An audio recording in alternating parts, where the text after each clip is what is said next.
ফিনল্যান্ডের রাজধানী হেলসিঙ্কি থেকে রওনা হয়ে ট্রেনে যাব রোভানিয়েমি, তারপর বাসে লেক ইনারি, তারপর ক্রমশ আরও উত্তরে এগিয়ে যেতে হবে। পথের শেষ না জেনেই হেলসিঙ্কি থেকে শুরু করলাম হ্যামারফেস্ট যাত্রা। ফিনল্যান্ডের রাজধানী হেলসিঙ্কি ঘুরে বেড়াচ্ছি।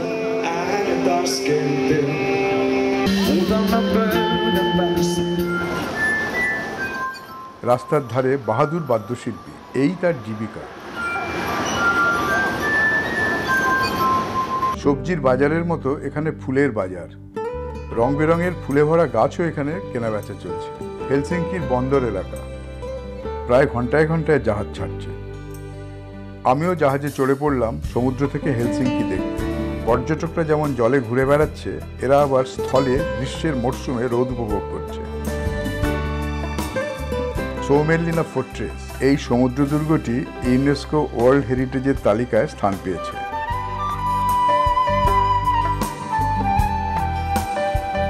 সন্ধ্যে 7টায় হেলসিঙ্কি রেল স্টেশনে পৌঁছলাম। ট্রেন ছাড়বে 7:45। হেলসিঙ্কি ছেড়ে চলেছি রোভানিয়েমি। এখন রাত 9টা, চারদিকে রোদ ঝলমল করছে।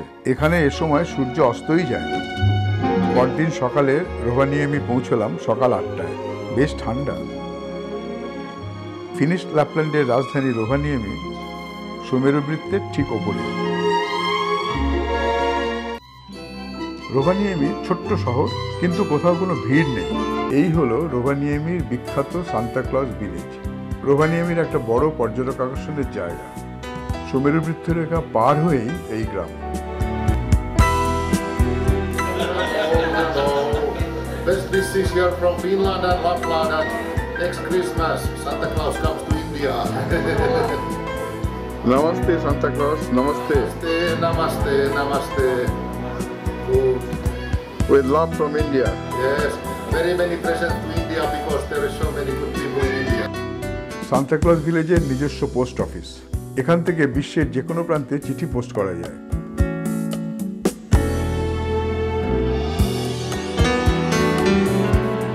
বাস ছাড়লো, যাবে লেক ইনারি। পৌঁছবে বিকেল 5:05। ঝকঝকে পরিষ্কার চওড়া রাস্তা, প্রায় জনশূন্য। নৌকোয়, স্পিডবোটে, এয়ার ট্যাক্সিতে চড়ে সুদীর্ঘ এই হ্রদের দুপাশের শোভা দেখে বেড়ানো যায়।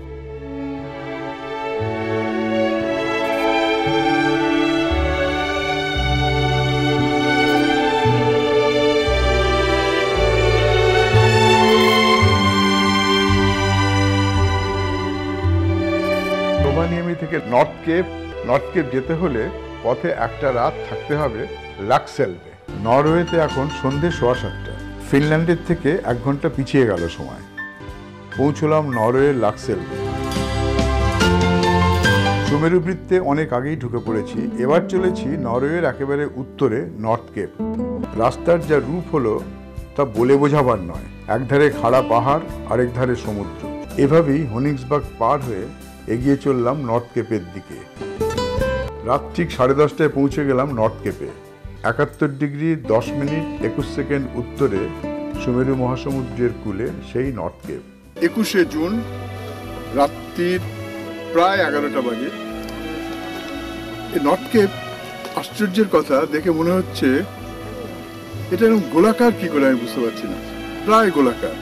এইদিকে দেখতে পাচ্ছি সমুদ্র, আর চারিদিকে দেখছি যে গোল, যেন মনে হচ্ছে ভূমণ্ডলের মাথায় এসে দাঁড়িয়েছে। এখানে আজ এত লোকের ভিড়।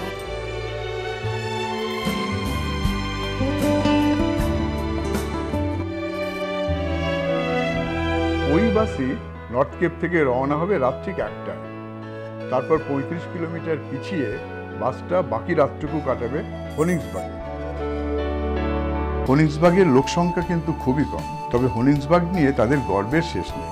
এখানকার প্রাচীন বাসিন্দারা একে শহর ভাবতেই ভালোবাসেন। হ্যামারফেস্ট যাওয়ার রাস্তার খোঁজ নিতে গিয়ে জানলাম হনিক্সবার্গ থেকে সারাদিনে বেশ কয়েকটা বাস যায় হ্যামারফেস্টে। বেরিয়ে পড়লাম হ্যামারফেস্ট যাবার উদ্দেশ্যে।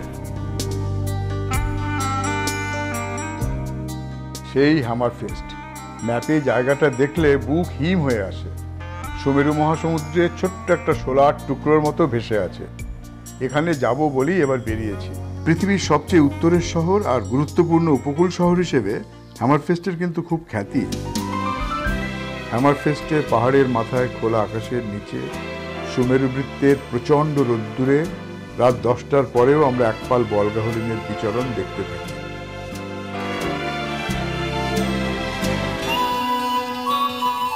দুপুর 1:45 জাহাজ ছাড়ল ট্রমসোর উদ্দেশ্যে। এখন শুধুই ফেরার পালা।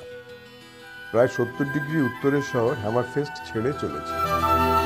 চারদিকে বিরাট বিরাট খাড়া পাহাড় সোজা আকাশে উঠে গেছে। তার উপর আবার অল্প বরফ জমেছে। এমন খাড়া পাহাড় ঘেরা খাঁড়ি নরওয়ের একটা বড় বৈশিষ্ট্য। নরওয়ে বলতেই আমাদের প্রথমে মনে আসে মধ্যরাতের সূর্য। সেই জন্যই নরওয়েকে বলে নিশীথ সূর্যের দেশ। ট্রমসোর বিখ্যাত আর্কটিক ক্যাথিড্রাল। এই সেই মধ্যরাত, ঘড়িতে ঠিক 12টা। জাহাজ এসে ভিড়ল ট্রমসো বন্দরে। এবার যাব ট্রল ফিয়র্ড দেখতে।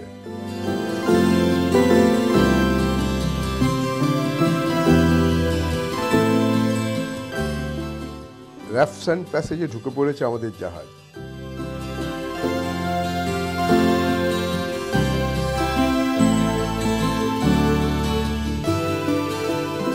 এই হলো ট্রল ফিয়র্ড।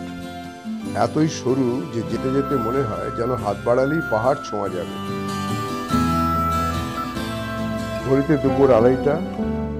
নামলাম এসে বার্গেন বন্দরে। তারপর বার্গেন থেকে ট্রেনে সোজা অসলো। এ হলো অসলোর বিখ্যাত সিটি হল বা town hall, Oslo parliament house. 18 শতকের শেষে রোমান স্থাপত্যের আদলে এই পার্লামেন্ট হাউস গড়ে ওঠে। এগুলো কিন্তু কোনো ভাস্কর্য নয়, জ্যান্ত মানুষ। ইউরোপের নানা শহরেই এরকম দেখা যায়। পথচারী দুদণ্ড দাঁড়িয়ে দেখে মজা পায়। নরওয়ে যাত্রা এখানেই শেষ। পৃথিবীর সবচেয়ে উত্তরের শহর সেই হ্যামারফেস্ট থেকে যাত্রা শুরু করে অসলোয় এসে সমাপ্তি।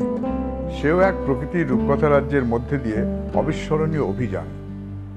এর মধ্যে আরও একটা অবিস্মরণীয় আনন্দের কথা না বললেই নয়। তা হলো সব জায়গাতেই নরওয়ের নর অর্থাৎ মানুষদের সহজ সরল সহৃদয় ব্যবহার। এই সব কিছু নিয়ে শেষ হলো এই নরওয়ে যাত্রা।